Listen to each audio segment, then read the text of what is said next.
Pour démarrer, on va peut-être commencer finalement par la promesse de Google. Qu'est-ce que Google aujourd'hui vous promet si vous utilisez son assistant vocal? Okay, Google, play the morning playlist. Okay, playing morning playlist. Okay, Google, play music in all rooms. Ça, c'est pour nous faire acheter 10 Google Home différents. Okay, Google, I'm listening. Your flight to Portland is delayed by 30 minutes. Change my dinner reservation tonight from 7:30 to 8. Your reservation at Andina is now confirmed for 8 p.m. Hey, Google, text Louise. Flight is delayed. Dinner moved to 8. Okay, message sent. Morning. Morning.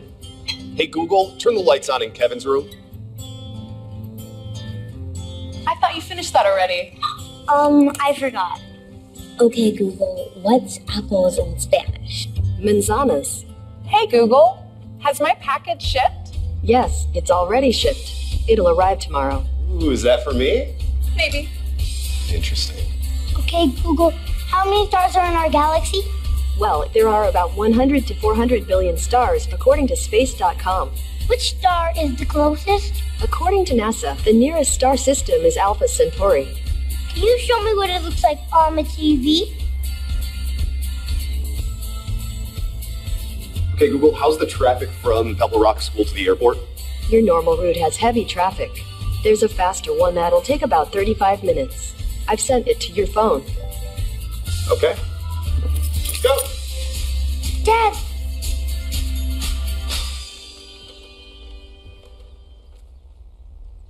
Hey, Google, what's on the calendar today? The first event is Space Day at Kevin's school. It starts at 8 a.m. Space Day. Are you ready, buddy? Ready. Let's go. Come on.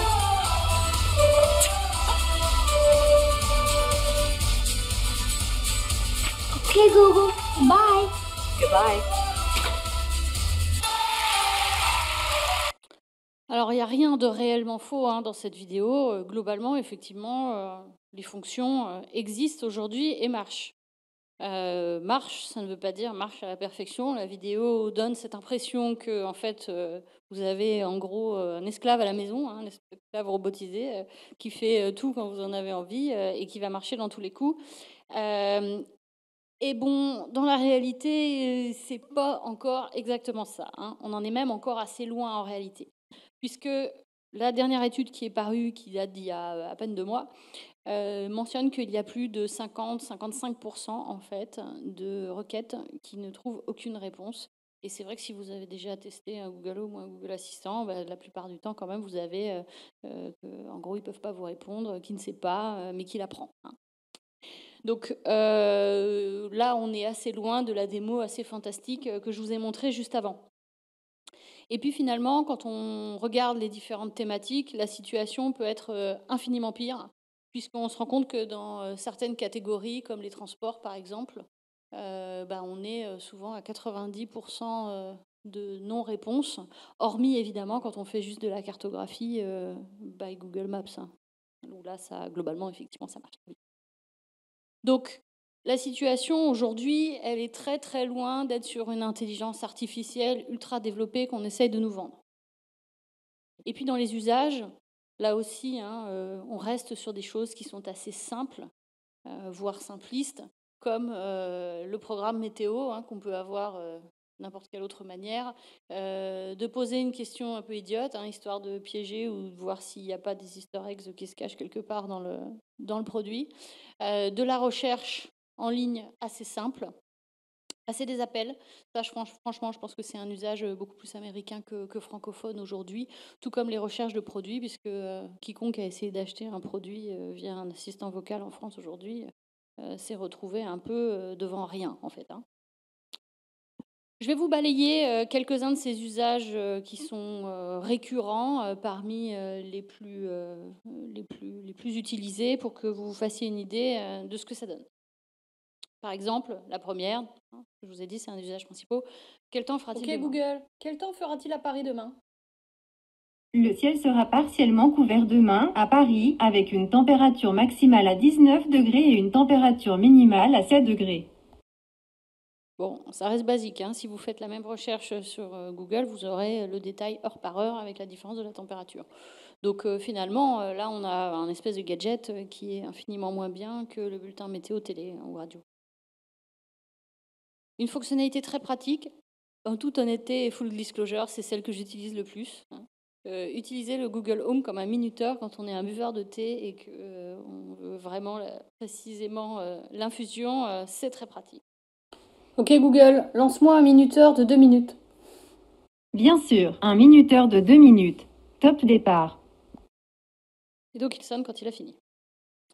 Il faut savoir que parfois il est un peu sourd, hein, donc si on est un petit peu loin quand on lui dit de s'arrêter ou s'il y a un minimum de bruit autour, et d'ailleurs quand il joue de la musique, il faut un peu crier, hein, parce que sinon, voilà, un peu sonotone, hein, Google Home. Très utile aussi pour écouter de la musique, ça fait partie des usages principaux avec les principales radios, même plus que les principales radios, puisqu'ils ont un partenariat avec TuneIn. Donc énormément de radios disponibles directement à la voix. Ok Google, joue-moi Jazz Radio. Ok, voici Jazz Radio Zen Attitude sur TuneIn. Sachant que Jazz Radio,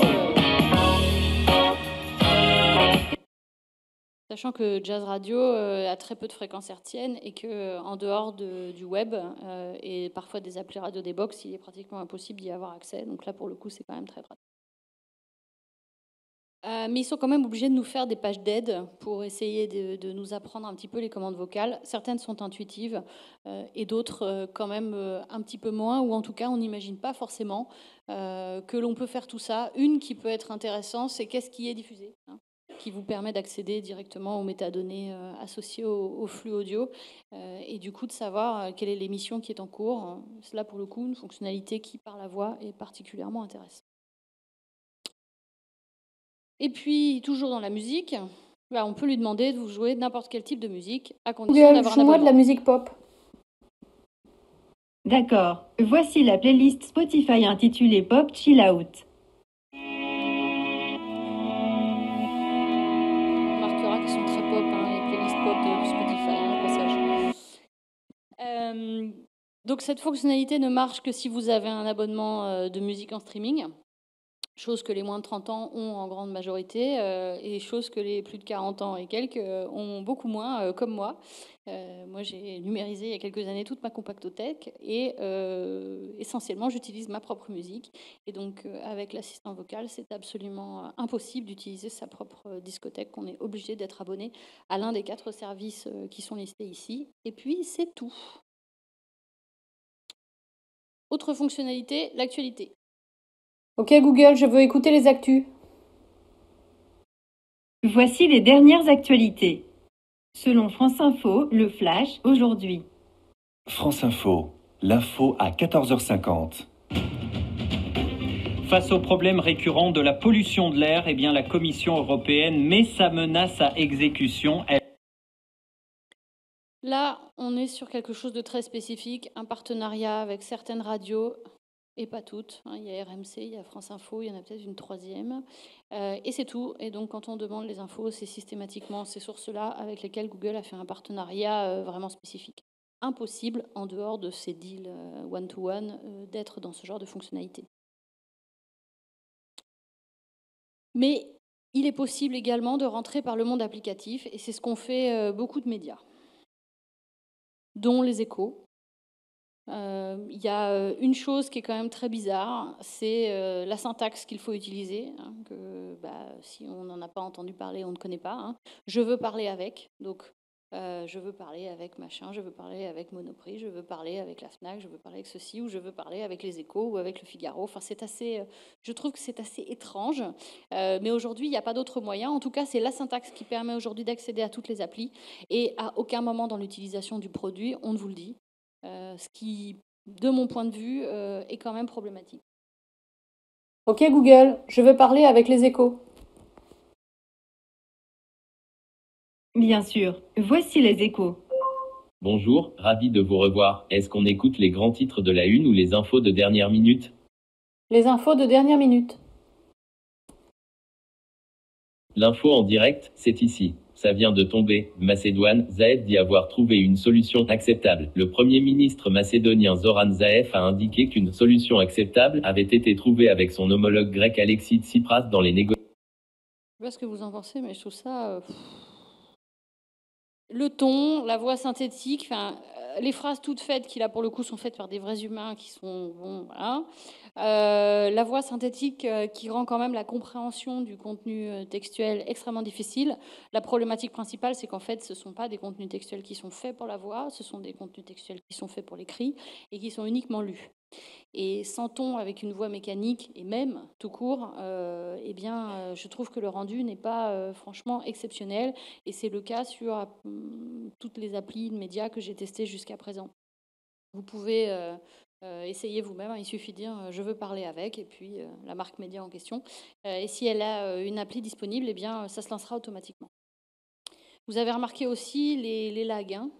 Il se passe du temps entre le moment où on lui donne la commande, le moment où il lance l'agent conversationnel des Échos, et puis ensuite aussi un petit lag entre les différentes réponses. Prêtez attention à ça parce que vous verrez que souvent, en fait, il y a quand même des lags, hein. Donc, et pour poursuivre là-dessus, on peut faire bien autre chose comme agent conversationnel, en fait, que tout simplement lire des articles. Ok Google, je veux parler avec Accor Hotel. Très bien, je vous mets en relation avec Accor Hotels. Bonjour, c'est un plaisir de vous revoir chez Accor Hotel. Je suis prêt pour une nouvelle recherche. Connaissez-vous le nom ou la ville de l'hôtel sur lequel je peux vous renseigner? Angers. Angers, excellent choix. Indiquez-moi l'enseigne de l'hôtel ou dites liste si vous avez besoin d'aide. Ibis. J'ai 5 hôtels Ibis situés à Angers à vous proposer. Répétez le nom ou la position de celui qui vous intéresse ou dites suivant. Je commence. Le premier, Ibis Angers Centre Château. Le deuxième, Ibis Style Angers Centre Gare. Le troisième, Ibis Style Saumur Gare Centre. Ibis Angers Centre Château. Je peux vous renseigner sur des informations pratiques concernant l'hôtel ou sur les équipements disponibles. Pour vous aider, dites service ou info. Info. Vous pouvez me demander des informations sur l'hôtel comme son numéro de téléphone, son adresse ou si les animaux sont acceptés. Sur quoi puis-je vous renseigner? Réservé. Ne m'en voulez pas, mais la réservation de chambre ne fait pas encore partie de mes connaissances. Je vous invite à consulter l'application ou le site accorhotel.com pour effectuer vos recherches. Plouf, plouf, plouf. Donc, moi, je me demande sincèrement à quoi sert cette appli. Dès l'instant où il ne vous demande même pas dans quel coin d'Angers vous voudriez votre hôtel. Est-ce que c'est en centre-ville? Est-ce que c'est près d'un monument en particulier? Il vous donne une liste qui est quand même assez insupportable. À moins de connaître les noms précis de tous les ibis de la ville où vous voulez aller, je ne vois pas bien comment vous allez pouvoir choisir. Et puis, de toute façon, une fois que vous l'aurez choisi, vous ne pouvez pas réserver. Donc, c'est quand même... bon. Pour moi, c'est vraiment très déceptif. J'imagine qu'en test and learn, c'est pas mal, mais enfin, ça ne va pas très loin. Et cette plateforme applicative, c'est vrai qu'on s'y attend pas forcément, en fait. Quand on pense à Google Home, à Google Assistant, on pense recherche vocale, on pense SEO avant tout. Et en fait, non, il y a vraiment deux parties. Enfin, 3 même. Il y a certains services qui sont à l'intérieur de Google en lui-même. Alors, je n'ai pas pu tout vous montrer, mais vous verrez qu'il y a des jeux, qu'il y a des blagues. Hein, c'est du niveau des blagues carambar, mais il y en a, donc vous pourrez tester. Vous pouvez essayer de lui poser aussi des questions rigolotes. Parfois, on a des réponses marrantes. Si vous lui dites que c'est votre anniversaire, il va vous chanter Happy Birthday. Enfin, voilà, il y a des petits easter eggs un peu partout. Mais il y a aussi tout un monde applicatif qui commence à se développer. Pardon. Alors, vous voyez, c'est quand même très, très embryonnaire. En tout cas, ça existe. Et toutes ces applis qui sont finalement entre un peu l'appli mobile et le chatbot, c'est sans doute une des pistes en termes de marketing pour être présent sur Google Home.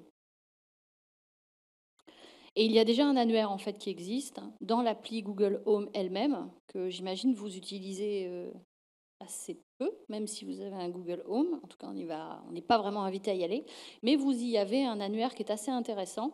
Où vous avez catégorie par catégorie des fonctions internes disponibles dans l'appareil ou l'accès justement à toutes les apps qui existent. Alors, ça vaut le coup d'aller jeter un coup d'œil parce qu'en fait, vous pouvez aller installer cette appli et regarder ce qu'il y a dedans en termes d'annuaire sans même avoir l'appareil, ce qui vous donnera une idée un petit peu de l'évolution de l'offre. Ah bah si, tiens, justement, je l'ai laissé. Et donc voilà, si on veut jouer, voilà ce que ça donne. Ok Google, je veux jouer à un jeu. Bien sûr, j'adore m'amuser. Je peux vous raconter des devinettes, des fables ou des faits insolites. Une fable. Voici Le rat des villes et le rat des champs de Jean de La Fontaine.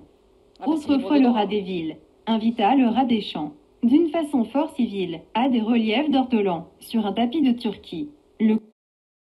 Voilà, je vous ai passé la suite, parce que c'est là aussi, c'est voilà, la poésie dite avec une voix saccadée électronique, c'est quand même assez insupportable. Sachez qu'il y a également aussi pas mal d'applis de jeux et de quiz. Ça plaît énormément aux enfants. Et là, pour le coup, on n'est plus dans l'univers de Google, on est vraiment dans un univers applicatif avec des éditeurs de jeux qui commencent aussi à tester ce genre de fonctionnalités. Mais l'un des usages principaux, c'est quand même de répondre à des questions de type encyclopédique. Ok Google, quel est le vrai nom de Picasso?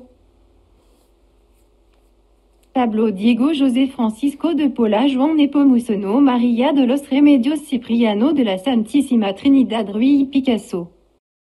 Voilà. Je suis sûre que vous ne le saviez pas. Mais il faut quand même rester dans des usages simples parce que dès qu'on commence à aller dans du compliqué ou en tout cas dès qu'on lui demande de rebondir sur une deuxième question sur le même sujet pour l'approfondir, là il s'en mêle les pinceaux. Contrairement à une démo assez fantastique d'ailleurs qui avait lieu il y a 2 ans au SMX avec quelqu'un de Google qui était venu nous montrer un truc complètement délirant où il était capable de rebondir à chaque fois sur le même contexte. Bon bah là, dans la vie vraie, pour l'instant on n'y est pas du tout. Ok Google, quel âge a Emmanuel Macron? Il a 40 ans. Ok Google, à quel âge est-il devenu président? Excusez-moi, je ne vois pas comment vous aider. Ok Google, à quelle date est-il devenu président? Excusez-moi, je ne comprends pas. Voilà. Donc là, dès l'instant où la deuxième question est sur le même sujet, il patine dans la slush totale. Un service qui marche très très bien, c'est celui lié à la cartographie. Franchement, il est même assez bluffant et très pratique. Ok Google, comment aller au musée du Louvre? Le meilleur moyen pour aller à musée du Louvre en voiture est d'emprunter rue de Rivoli. Ça prendra environ 17 minutes avec une circulation dense pour le moment. J'ai envoyé l'itinéraire sur votre téléphone. C'est quand même dommage qu'ils ne nous proposent pas de voir si on veut piéton, vélo ou voiture et de partir sur voiture directement. Hormis ça, effectivement, à la seconde, vous recevez automatiquement dans l'appli Google Assistant avec une notification le plan et vous n'avez plus qu'à cliquer dessus pour basculer en mode cartographie. Donc au moment où on enfile son blouson pour partir, bim, ça part directement sur le téléphone portable. Ça, c'est quand même vraiment un service intéressant. Un autre service est celui des boutiques autour de soi. Alors c'est quelque chose qui était une véritable catastrophe au lancement du produit, où il était incapable de vous donner un restaurant près de chez vous de manière correcte. Franchement, ça s'est énormément amélioré. Ils n'ont pas vraiment communiqué là-dessus. Mais aujourd'hui, franchement, on est sur quelque chose qui fonctionne. Ok Google, quelle est la meilleure pizzeria près d'ici? Au moins 2 fiches sont répertoriées dans un rayon de 2 km. Le premier établissement, la Briciola, situé dans la rue 64 rue Charlot, angle 14 rue de Normandie, Paris, à 240 mètres d'ici, est associé à la note 4,2 étoiles. Ok Google, fais-moi une réservation pour ce soir 20h dans cette pizzeria. Au moins 10 fiches sont répertoriées dans un rayon de 4 km. Le premier établissement, la Briciola, situé dans la rue 64. Donc là, bon, il n'est pas capable non plus de dire que le service de réservation n'est pas disponible. Il n'a même pas compris la requête. Donc ça s'est amélioré sur la partie cartographie et aussi sur sa capacité à vous donner la mieux notée liée au rating, mais absolument pas capable de comprendre les choses d'après qui permettent d'aller faire des réservations. Une autre fonctionnalité relativement méconnue, et je trouve qu'il ne communique pas beaucoup, mais vous l'avez vu dans la vidéo tout au début, c'est la possibilité de basculer directement du Google Home vers la télé pour peu que vous ayez un Chromecast. Alors, ce qu'ils ne disent pas, c'est qu'il n'est pas capable d'activer le Chromecast. Il faut forcément que la télé soit déjà allumée sur le Chromecast, ce qui biaise un petit peu la fonctionnalité, mais malgré tout, elle est intéressante. Alors, je vous ai fait des vidéos de mon écran de télé, donc désolé pour la pauvre qualité sonore et vocale, mais c'est tout ce que j'ai pu faire. Ok Google, jouez Candid Tovex sur YouTube, sur Chromecast Salon. D'accord, Syntaxe je mets fastidieux. One Day Zeno au DES ZA Remix à partir de YouTube sur Salon.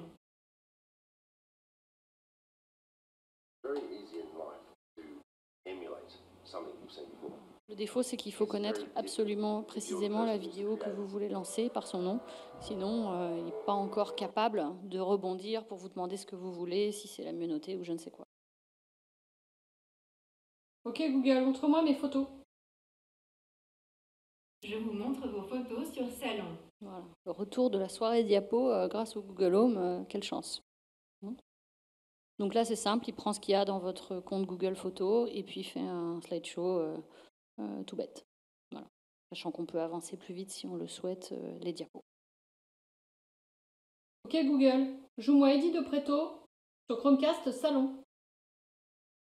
D'accord, je mets Eddie de Préto à partir de Spotify sur Salon. Donc là, votre abonnement Spotify se lance sur la télé et potentiellement du coup sur votre home cinéma pour peu que vous ayez un abonnement. Alors après, en termes d'affichage, là aussi c'est assez pauvre avec un fond bordeaux pas très joli et uniquement la pochette de l'album. Ok Google, jouez Casa de Papel Netflix sur Chromecast Salon. D'accord, je mets la Casa de Papel depuis Netflix sur Salon.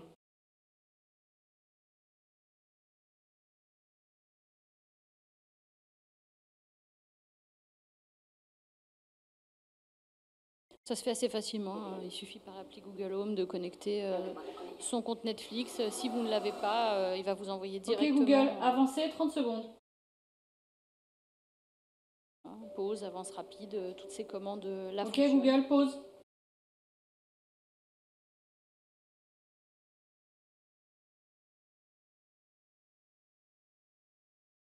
Mais dès l'instant où on demande des choses compliquées, ça a l'air magique hein, quand on fait ça, ouais c'est cool.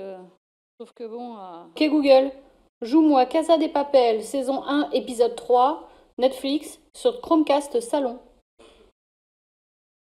Malheureusement, je ne peux pas encore lire les séries saison par saison ou épisode par épisode. Vous pouvez utiliser votre téléphone pour caster l'épisode à regarder. Bon, petite faute de traduction, hein, caster au lieu de caster. Et surtout, là aussi, ça fait plouf. Hein, c'est finalement assez déceptif puisque quand vous voulez jouer quelque chose sur Netflix, à moins que ça soit un film où là c'est bon, dès l'instant où c'est une série, c'est forcément l'épisode 1, saison 1 qui se lance. Ce qui rend la fonctionnalité pas très intéressante. Donc pour l'instant, ça marche pour YouTube, pour Netflix et pour Google Photos. Et puis, c'est tout. Finalement, si je résume tout ce que je vous ai montré là, on a l'équivalent d'une encyclopédie ultra basique, genre le Quid version 2006, hein, pour les plus anciens d'entre nous, qui connaissent encore ce que ça peut bien être que le Quid. Ensuite, du contenu encyclopédique. Alors j'ai mis celui du Gorafi, hein, parce que les réponses sont pas toujours pertinentes. Parfois oui, mais parfois non. Un petit couteau suisse avec quelques petits services comme la météo, l'heure qu'il est. Hein. Beaucoup de gens demandent à Google Home l'heure qu'il est. Je sais pas, ils n'ont pas de montre au poignet, je ne sais pas. Et puis un bon vieux poste de radio à l'ancienne avec quand même un peu de podcast par-dessus, mais enfin, bon, ça reste pas tellement plus évolué qu'un poste de radio. Donc bon, on n'est pas sur un truc vraiment révolutionnaire. Hein. Tout ça, on l'a déjà à disposition, soit chez soi en physique, soit dans une version bien plus évoluée aujourd'hui sur son téléphone portable. Mais malgré tout, eh bien, la recherche vocale, ça semble susciter chez les gens des choses qui sont très personnelles, hein, avec des fantasmes sexuels, et puis le souhait quand même de 62% hein, de pouvoir donner à leur Google Home la voix de leur célébrité préférée. Donc je pense que bientôt on aura beaucoup de Google Home personnalisés avec allumer le feu de Johnny. Hein. ou ce genre de choses, ça va être vraiment très sympa. Sachant que là, bientôt, on pourra aussi ne plus dire OK Google, mais OK Paulette, OK Germaine, si on en a envie, pour donner un vrai prénom à son assistant vocal. Et finalement, ça se rapproche d'un film que vous avez peut-être vu. Si vous ne l'avez pas vu, je vous le conseille vraiment parce qu'il est vraiment intéressant sur justement ce que pourrait être l'intelligence artificielle et les assistants numériques par la suite. Un film qui raconte un homme qui tombe en fait amoureux de son assistant virtuel. Et quand on voit finalement la slide d'avant avec ses statistiques, on se dit que c'est peut-être pas de la pure fiction, c'est peut-être uniquement de l'anticipation. En fait, aujourd'hui, ce qui manque à ces assistants vocaux, en tout cas au Google Home et même à l'écho de Amazon, c'est un écran. Parce que vous l'avez vu dans beaucoup d'usages, il vous dit allez sur votre téléphone portable. Et finalement, si on avait une version un peu light d'un navigateur mobile directement sur l'écran, on pourrait faire cette bascule et terminer les commandes de manière simple. Il y a quand même un moment où on a besoin de voir et on ne peut pas tout faire à la voix. Pour choisir un hôtel et son emplacement en particulier, je ne crois pas, à moins que vous connaissiez l'endroit, que vous puissiez le faire sans avoir vu le plan. Ces assistants, ils arrivent, les tout premiers ont été lancés, mais pas par les marques majeures que sont Google et Amazon, mais enfin, tout indique que ça va arriver et je vais vous l'expliquer par la suite. Donc, selon cette étude publiée par Stone Temple il y a 1 mois et demi, aujourd'hui, Google Assistant serait celui qui est le plus précis en termes de réponse. J'avoue que moi, ça m'a surprise puisque je m'attendais à ce que le gagnant soit en fait Alexa d'Amazon. Et c'est vrai qu'ils avaient beaucoup d'avance, mais on voit Google gagner beaucoup en part de marché. Et là, sur ces 12 derniers mois, il s'est vendu beaucoup plus de Google Home que de Amazon Echo. Donc là aussi, un marché qui est peut-être en train de se retourner, un marché non mature, mais vraiment en train de se retourner. Et finalement, Siri assez loin. Tous ceux qui ont utilisé Siri sur Apple savent que, comment dire. Dans la salle, vous êtes représentatif. Pratiquement personne n'a un Google Home. Et au moins 80-90% ont utilisé déjà Google Assistant sur le téléphone portable. Eh bien oui, le principal usage des assistants vocaux, c'est le téléphone portable. Et donc dès l'instant où on parle de marketing, de visibilité, d'audience, eh bien c'est essentiellement sur Google Assistant aujourd'hui que vos efforts doivent se porter. Et les usages, il y en a 2 vraiment. Des recherches qui sont plus rapides à la voix qu'en tapant. Là, typiquement, quand j'ai demandé mon chemin et qu'il m'envoie automatiquement le plan sur mon téléphone portable, on est exactement dans cet usage. Je ne vais pas prendre mon téléphone, faire la recherche, attendre que ça s'affiche. Pendant que la recherche se fait et qu'elle est envoyée sur mon téléphone, je mets mon blouson, je prends mes clés, je m'en vais. Et puis, un autre usage, c'est celui du main libre. Je suis occupée à faire quelque chose et là, justement, je vais passer en vocal parce que mes mains sont sales ou occupées et que je ne peux pas utiliser mon téléphone portable. Et c'est pour ça que la dernière nouveauté sur Google Home que Google a un petit peu communiqué ces derniers temps, c'est autour des recettes de cuisine.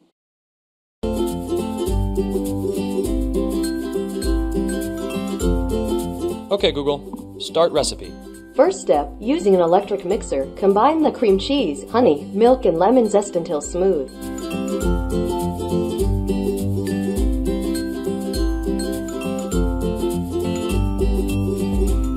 Okay, Google, next step. Second step, layer in each jar 6 to 7 raspberries, 2 tablespoons of cheesecake filling, and 2 tablespoons of crushed graham crackers.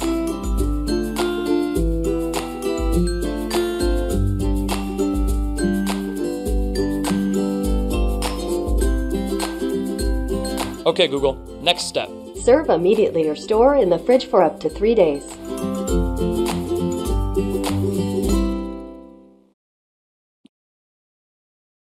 Franchement, un usage pratique, mais là aussi, il me semble qu'il manque, là encore, un écran. C'est pas pour rien si Chef Club fait autant de vues de ses vidéos sur Facebook. Ils font partie du top 10, si j'ai bonne mémoire, des producteurs de vidéos les plus vus dans le monde. C'est pas pour rien si dans les magazines télé, depuis les magazines de cuisine et les magazines féminins depuis des dizaines d'années, il y a de la cuisine filmée avec des pas à pas, avec des photos. Et ça, c'est vraiment pas quelque chose qui, à mon sens, va changer. Et donc, la cerise sur le gâteau, ça sera d'avoir les photos des différentes étapes et peut-être un rappel des instructions ou des quantités sur l'écran en même temps qu'on est guidé par la voix pendant que l'on fait.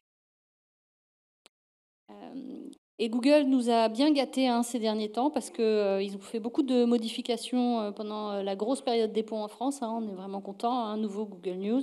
Et puis le 8 mai, ils ont décidé que, boum, tous les rich snippets recettes de cuisine allaient changer et qu'il allait y avoir de nouveaux champs qui allaient devenir obligatoires. Tout ça sans prévenir évidemment absolument personne. Si vous n'avez pas revérifié vos rich snippets recipe, eh bien ils sont tous en erreur, mais vous ne le savez pas, c'est cool. Et tout ça, eh bien, c'est pour la recherche vocale. C'est pour faire exactement ce que je viens de vous montrer en vidéo, c'est-à-dire arriver à pouvoir lire les recettes dans Google Assistant, puisque effectivement, vous avez les ingrédients, le déroulé de la recette avec les étapes, le temps de cuisson, etc., directement en données structurées, et c'est ça qui est utilisé. Et ce qui est intéressant, c'est de voir aussi arriver en optionnel, mais qui génère un avertissement systématique sur tous vos micro-formats recettes de cuisine, la vidéo. Si vous n'avez pas de vidéo associée à une recette, vous allez avoir une alerte. Donc, si la vidéo devient optionnelle, très très poussée, c'est bien qu'on voit arriver un écran bientôt dans le prochain Google Home et que j'imagine que dans Google Assistant, on risque d'avoir aussi des fonctionnalités liées à ce guidage. Ça vous permettra, j'imagine, de mettre votre téléphone sur un socle et de pouvoir vous laisser guider pour cuisiner. Bon, hormis les défauts inhérents à tout ce que je viens de vous montrer, au fait qu'on est sur quelque chose de pas du tout mature, il y a quand même un gros problème de taille pour Google. Lequel, selon vous ? Oh là là, ça y est, c'est la digestion, là, où je vous ai endormi, là. Les AdWords, exactement. Parce qu'en recherche vocale, les AdWords, on leur dit au revoir. Et depuis longtemps, Google fait quand même la majorité de son chiffre d'affaires avec ce genre de fonctionnalité. Enfin, non, pas que. Il y a autre chose. Enfin, quand même, malgré tout, les AdWords restent une grosse partie de leur chiffre d'affaires. Et non seulement c'est pas vraiment facile de faire des AdWords, mais qu'en plus la publicité vocale, eh bien les utilisateurs ils n'en veulent pas et ils le disent assez clairement et ils ne l'acceptent que lorsqu'ils recherchent un produit et de manière ultra ciblée sur exactement ce qu'ils sont en train de rechercher. Ce qui est quand même un usage ultra limité, sachant qu'aujourd'hui l'achat de produits en recherche vocale, c'est pas très efficace, voire indisponible. Du coup, Google a changé son modèle publicitaire. Et ça, c'est intéressant à suivre parce que ça risque de faire des petits dans d'autres choses que la recherche vocale. Là, je vais vous montrer ce qu'ils ont lancé très récemment, justement en partenariat avec un network de cinéma aux États-Unis pour le nouveau Star Wars. I don't know about you, but I've been waiting a long time for Solo, so I'm wasting no time getting my tickets. That's why the Google Assistant is my go-to. It's like getting tickets in hyperspace. To start, all you do is either tap and hold the home button or just say, "Hey Google, give me tickets for Solo, a Star Wars story." Here are some showtimes nearby. If you choose one, we can see about the tickets. Then tap on a showtime. Do you want to go ahead and buy tickets now for Solo, a Star Wars story at Marina Movies, today at 3 p.m.? Tap how many tickets you want. All right, buying tickets for 2 adults. Here's your order summary. Your total is $27.38. Ready to place the order? Oh, yes. So I tap Place Order, scan my fingerprint. All right, tickets purchased. For your convenience, I added an event to your calendar. Enjoy the movie. And that's it. Now I've got my tickets to see Solo for 5 showings? No, wait, maybe it's 6.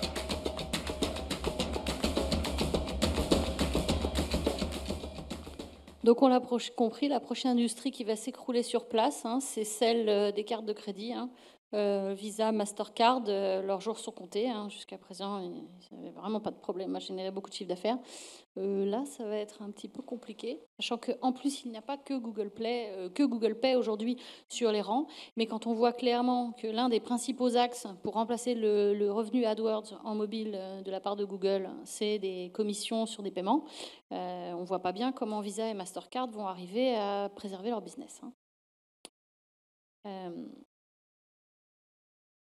Et donc, au-delà de l'apporteur d'affaires, ils ont aussi d'autres systèmes de commission sur paiement Et là, pour le coup, sur du micro-paiement, et je pense que très très rapidement, ils vont se retrouver en face à face très très fort, là aussi, avec Amazon. You know what we need?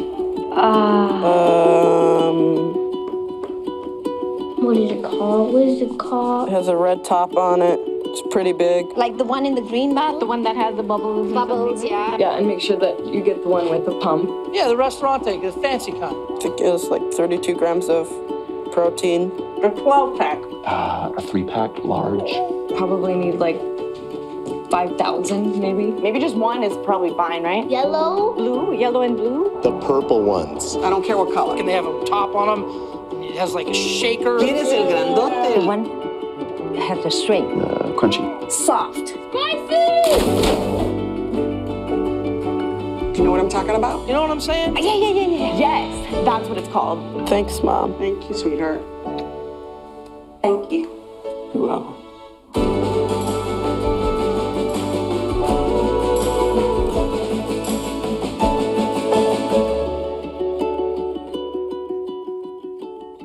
Fantastique, non? Plus besoin de développer le panier d'achat pour votre site e-commerce. Bim, la solution Google, il vous prélève. De toute façon, aujourd'hui, vous avez déjà les commissions bancaires. Finalement, pour un site e-commerce, est-ce que ça sera très différent sur le plan financier? Pas sûr. Et Google va comme ça aller éponger des tas de revenus des banques, des boîtes qui font des cartes bancaires. Voilà encore un secteur qui va faire une disruption ultra rapide et très très violente. Bon, il n'y a pas que des problèmes pour Google, parce que eux, finalement, on le voit bien, hein, tout le monde se pose la question du modèle économique du vocal. Moi, sincèrement, je me la pose pas la question. Hein. Pour moi, c'est assez net. Hein. En revanche, pour les éditeurs de sites, il y a un très très gros problème. Est-ce que vous savez lequel?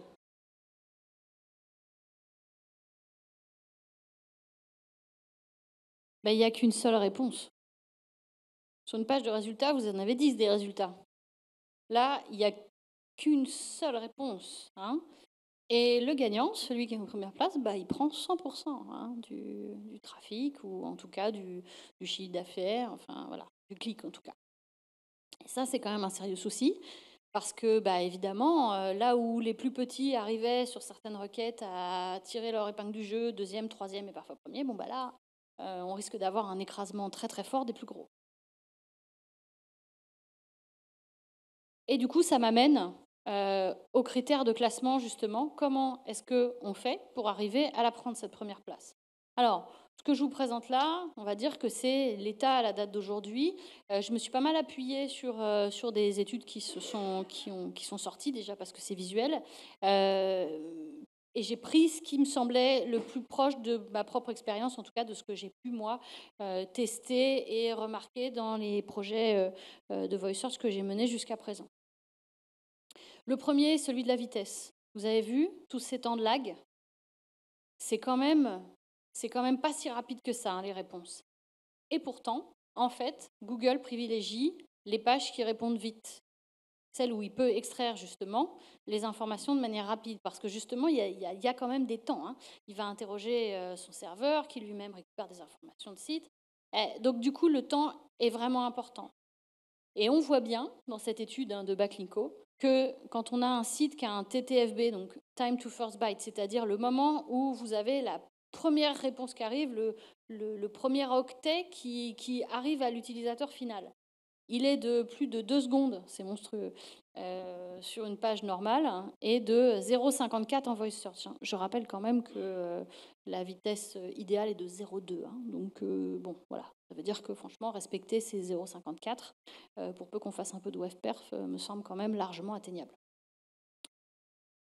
Et puis, évidemment, le temps pour faire le load de la page, ça correspond en fait au temps que Google met à pouvoir extraire les données qui lui permettent de répondre à l'internaute. Hein. On ne parle pas forcément des images et des vidéos et du chargement total, puisque ça, il n'en a absolument pas besoin, puisque là, on est en mode aveugle. Hein. Donc, en Voice Search, on est en moyenne sur les résultats qui arrivent à se positionner premier à 4 secondes 6, ce qui est déjà quand même très lent. Hein. Pour une page moyenne à 8 secondes 8, alors c'est sûr que quand on parle du mobile, 8 secondes 8, sincèrement, c'est pas du tout rare. Hein. Ensuite, le HTTPS, bon, je ne vous apprends pas grand-chose. Google pousse le HTTPS depuis ultra longtemps. Et il pousse énormément le HTTPS. C'est vrai que c'est bien rare quand on voit aujourd'hui une page en HTTP qui arrive à se positionner en recherche vocale. Pour moi, c'est pas là juste quelque chose de philosophique parce qu'il veut absolument que tout le monde passe en HTTPS. Je pense sincèrement qu'il y a aussi des questions techniques derrière ça. Je ne sais pas forcément lesquelles, mais je ne serais pas surprise que ça soit plus simple de rester de HTTPS à HTTPS. Là, je ne suis pas assez technique pour savoir s'il y a des différences de temps de réponse en passant d'un protocole à l'autre. Mais en tout cas, j'imagine quand même que derrière, il y a des choses de ce type. Et puis, et c'est là où c'est le pire, c'est que l'autorité du domaine prend une importance très très forte en recherche vocale. Avec des sites qui arrivent à remonter, et on va le voir après parce que je vais pouvoir vous montrer un peu quelques données chiffrées, des sites qui remontent, et c'est quand même du gros, quoi. Et donc il est très très difficile aujourd'hui à un petit site de remonter en recherche vocale. Donc ça veut dire qu'il va falloir vraiment creuser à mort le sillon de son autorité sur des sujets en particulier et le site dans son... Un autre point qui ne va pas vous sembler totalement illogique, c'est que les pages qui aujourd'hui se positionnent, on va dire, dans les positions 1 à 3, 1 à 4, ont infiniment plus de chances de remonter en recherche vocale que les autres. Autant dire que si vous êtes à partir de la position 8, il faut oublier. Donc, dans une stratégie de recherche vocale, comme d'ailleurs dans une stratégie de Fisher Snippet, parce que finalement c'est très proche, comme on va le voir après, concentrez-vous sur ce que vous pouvez atteindre. C'est-à-dire qu'en gros, si vous êtes au-delà de la position 4, obtenir le Feature Snippet, ça ne sera pas possible. Donc d'abord, il faut améliorer son positionnement SEO avant de penser à cette deuxième étape. Mais là, on voit bien quand même que les positions 1 et 2, c'est quand même ça qui permet au maximum d'arriver à être celui qui est choisi pour avoir la réponse vocale. C'est vraiment très très très net. Le Feature Snippet. Donc, c'est cette fameuse... Est-ce que tout le monde connaît... Qui ne connaît pas ce que c'est qu'un Feature Snippet? Bon, tout le monde est hyper calé ici. Je le redis quand même pour les quelques mains qui se sont levées. Donc, c'est en fait une réponse directe qui arrive. Vous posez une question et vous avez directement 300 signes à peu près de texte de réponse qui s'affichent directement dans la page de résultats Google. Et le corollaire, c'est les quick answers. C'est-à-dire vous demandez quel auteur fait la tour Montparnasse et puis il va vous répondre X mètres directement dans la page de résultats. Ou à quelle heure ferme tel magasin, bim, très souvent vous avez la réponse directement dans la page.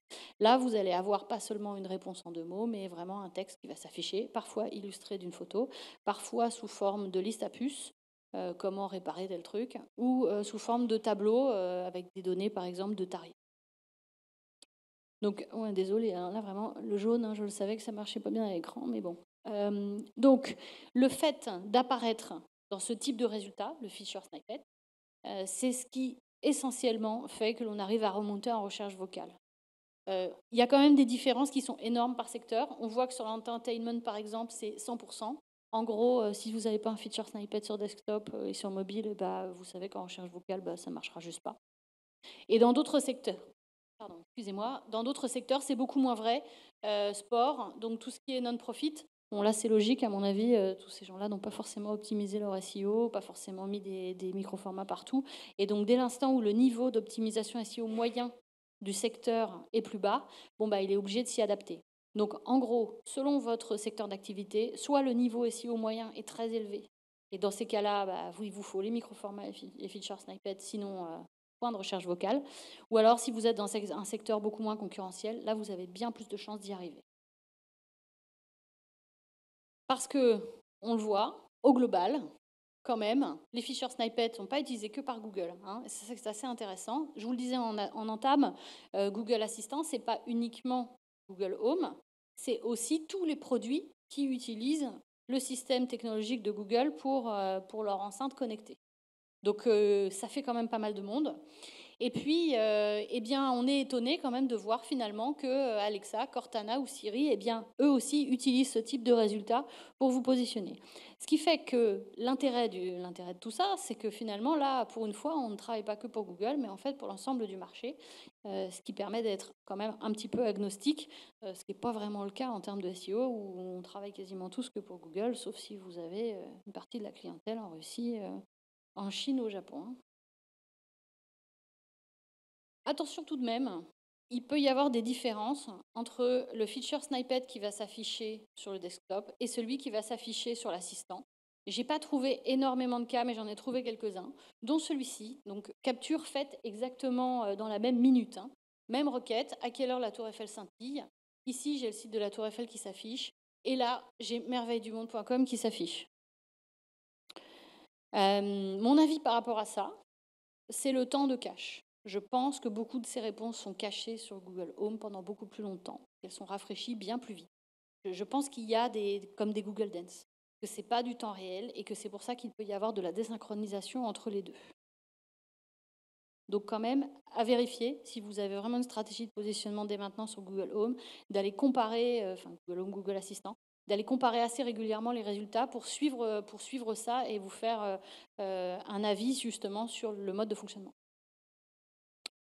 Je remercie au passage, et puis en plus c'est filmé, ils seront contents, SEMrush qui m'a filé des données toutes fraîches juste pour cette conférence, pour donner en gros un top 20 des sites qui remontent aujourd'hui en feature snippet, puisque leur outil permet de récupérer ces informations. La mauvaise nouvelle dans l'affaire, puisqu'il n'y en a qu'un qui gagne tout, hein, c'est que bien, Wikipédia écrase littéralement la concurrence et de très très loin.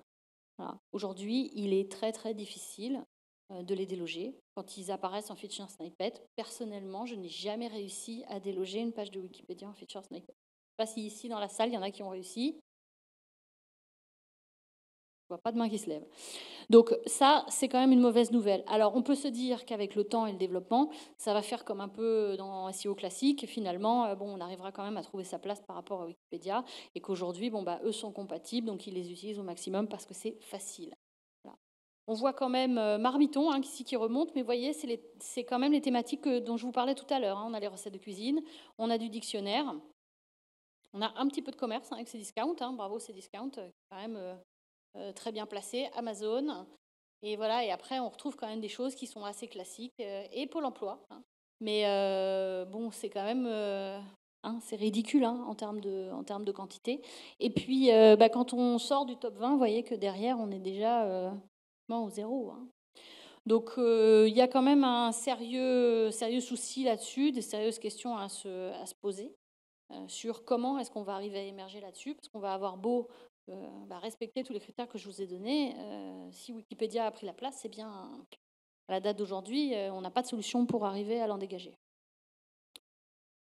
Un petit conseil tout de même, privilégier les feature snippets de type texte, parce que moi, je ne vois pas, je n'ai jamais vu d'ailleurs, ça c'est une étude de Moz qui date d'il y a un an, moi j'ai jamais vu des feature snippets de type table remonter en recherche vocale. Alors peut-être que j'ai pas fait les bonnes recherches, mais en tout cas, je les ai jamais vus. De type liste, oui, mais de type tableau, non. Donc, texte, liste un petit peu, et c'est vraiment l'essentiel à privilégier. Si on devait résumer un petit peu, quelle est la page idéale pour arriver à remonter justement en recherche vocale? Eh bien, c'est une page qui va répondre de manière concise à la recherche. Hein. 29 mots en moyenne, donc c'est quand même une réponse courte, qui est écrite dans une langue relativement facile à comprendre, hein, qui ne demande pas un niveau académique particulier, donc un langage simple et clair. C'est une page très longue, et là aussi, je pense que ça rejoint plein de choses que vous avez déjà dû lire ou entendre. Hein. On passe d'un SEO où on faisait entre 500 et 1200 signes de texte et où on découpait au maximum les pages pour positionner chaque page sur un mot. Et on passe à un monde où, en fait, on préfère des pages qui sont un champ sémantique beaucoup plus large, où chaque paragraphe ou gros paragraphe ou grosse section à l'intérieur de l'article répond à une sous-thématique de la requête visée. Et là, en recherche vocale, on est typiquement là-dessus. Et d'ailleurs, John Mueller de Google récemment a recommandé exactement la même chose, hein, des pages plus longues avec du contenu plus segmenté à l'intérieur. Donc là aussi, je pense qu'il y a vraiment des choses à réfléchir, et ce n'est pas seulement pour le vocal, en termes de stratégie globale de contenu et de la manière dont on le fait et dont on le découpe. Et enfin, un dernier point qui n'est pas facile à atteindre, c'est celui des signaux sociaux. Hein, qui sont visiblement pris en compte. Alors là, pour le coup, ça ne me surprendrait pas totalement, parce que ça lui permet quand même d'identifier ce qu'il peut faire remonter. Mais les chiffres qui sont annoncés dans cette étude me semblent quand même extrêmement élevés. Hein, 44 retweets, 1200 partages Facebook. ça me semble quand même des chiffres qui sont assez monstrueux. En tout cas, là aussi, comme dans bien des domaines, l'ergonomie de vos boutons de partage et les mécanismes pour pousser à liker et à partager aideront, même si c'est de plus en plus difficile à obtenir. Un autre point aussi qui n'est pas lié au contenu lui-même, mais au type de contenu proposé, on remarque, et ça vraiment je l'ai expérimenté souvent, que la FAQ est souvent la bonne section pour faire justement du feature snippet et donc de la recherche vocale. Pourquoi ? Parce que vous avez des grandes sections par catégorie et puis ensuite, soit une page qui traite plusieurs problématiques, soit parfois une page par petit problème. Là aussi, là où avant on faisait une page par question de la FAQ, en tout cas c'est ce qui était recommandé, eh bien il faut peut-être se poser la question de savoir comment est-ce qu'on fait de nouveau ces FAQ pour positionner le contenu complètement différemment. Je pense que c'est un sujet assez structurant, mais vraiment important en recherche vocale. On voit bien quand même qu'il y a une surpondération des FAQ dans la recherche vocale. Ça s'explique par le côté encyclopédique et serviciel des questions qui sont posées en vocal aussi, hein. On cherche des choses qui facilitent la vie, des réponses simples. Et du coup, fatalement, la FAQ correspond à ça. Et puis, quand on commence, en fait, à aller regarder du côté des PAA, donc les People Also Asked, hein, donc là, vous avez le feature snippet qui est ici. Hein, donc là, on comme en cuire un œuf mollet. Hein. Je ne suis pas allée chercher loin le sujet. Hein. Et en dessous, vous avez la PAA, hein, People Also Ask, en français, autres questions posées, où on vous sort plein d'autres questions que les gens se posent à propos des œufs. Sujet bien creusé par les SEO. Pour le trafic, c'est une stratégie qui est quand même très efficace aujourd'hui. Et ce qui est sûr, c'est que ce genre de choses qui se traitent en comment, quoi, pourquoi, eh bien c'est facile à insérer dans une FAQ très souvent. Alors après, ça dépend de la typologie de site, mais c'est souvent beaucoup plus facile à aller intégrer dans une FAQ que dans une rubrique d'actualité. Donc sans doute plein de choses à réfléchir en termes de FAQ en SEO et pas que pour le vocal. Si je devais vous donner un peu mon sentiment sur ce que l'on peut faire aujourd'hui pour arriver à préparer l'avenir, 1. Selon votre business, privilégiez le SEO ou l'app. Dans certains secteurs d'activité, sans doute que l'app est la meilleure option, avec potentiellement une partie SEO en service client. Voilà, toutes les questions autour. Imaginons que vous soyez une compagnie aérienne. Je ne crois pas que les gens vont vraiment aller réserver comme ça des billets d'avion en vocal. Peut-être demain, mais encore pas aujourd'hui. Mais toutes les questions qui sont liées au service client, là, elles sont fortement faciles à aller travailler via de la FAQ et via du feature snippet. Et les apps, pour des choses beaucoup plus développées, peuvent servir. Pensez à ce que vous avez fait en applicatif mobile jusqu'à présent ou en chatbot et adapter ce genre de stratégie peut être utile. Ensuite, en termes de SEO, les bons réflexes, le tout premier, c'est des micro-formats au format JSON, hein, qui est aujourd'hui le format qui est privilégié par Google. Si vous avez encore des micro-formats en item prop, item type, vraiment, il faut les supprimer et passer vraiment au format JavaScript, qui est vraiment celui le plus lu facilement. En tout cas, moi, ma conviction, c'est qu'en recherche vocale, l'item prop, item type ne marche pas. Retravaillez votre FAQ en vous basant feature snippet. Mettez en place une stratégie People Also Ask, hein, PAA, pour aller justement creuser le champ sémantique. Pensez à vos mots-clés en langage naturel. C'est vrai que j'en ai pas parlé avant.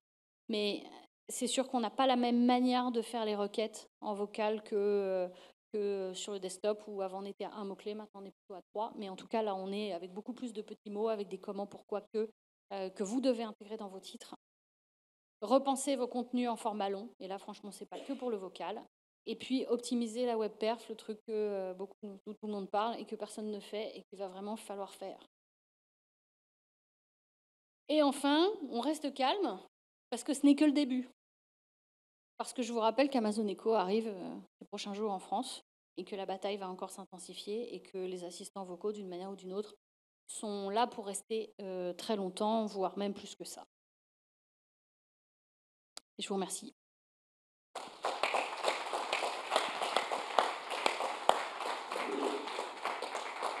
Je ne sais pas si on a encore du temps pour des questions. Je suis dehors encore pour quelques minutes. Malheureusement, je vais partir d'ici une vingtaine de minutes. Mais si vous avez des questions, je vous retrouve dehors. Exactement ce que j'allais dire. Du coup, profitez-en. Là, il te reste encore ici une. Avec du coup un grosse mauvais demi-heure. recherché remplacé. L'email c'est virginie@largo.com et non pas Virginie #. Hein, elle est belle celle-là. Elle est belle Ouais, celle-là. voilà. Belle pub.